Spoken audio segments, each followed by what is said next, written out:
નમસ્કાર મિત્રો, હું શ્રીમતી મીના રમેશભાઈ વેખરિયા રાજકોટ સિટીમાં પંચવટી સોસાયટીની અંદર રહું છું.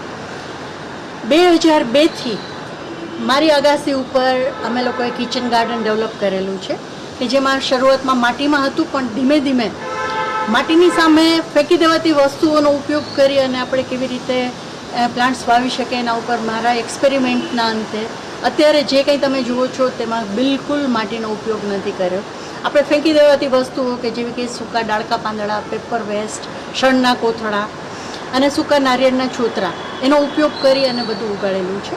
માટીના ડ્રોબેક સામે આ બહુ ફાયદામંદ રહે છે.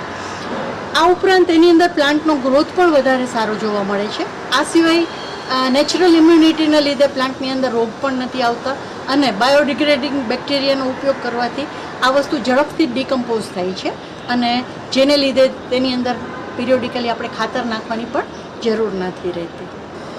મિત્રો, કુદરતે આપણા ઉપર એક બહુ મોટું ઋણ ચડાવ્યું છે અને એ છે લીલી વનસ્પતિ જે આપણને આપે છે તે.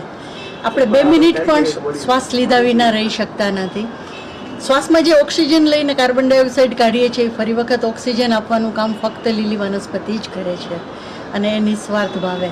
આપણે લોકો ઓક્સિજનનું બિલ નથી ભરતા એટલે આપણને એની વેલ્યુ નથી, પણ દરેક સજીવે પોતે ઓક્સિજન વાપરે એટલી લીલી વનસ્પતિ અવશ્ય ઉગાડવી જોઈએ.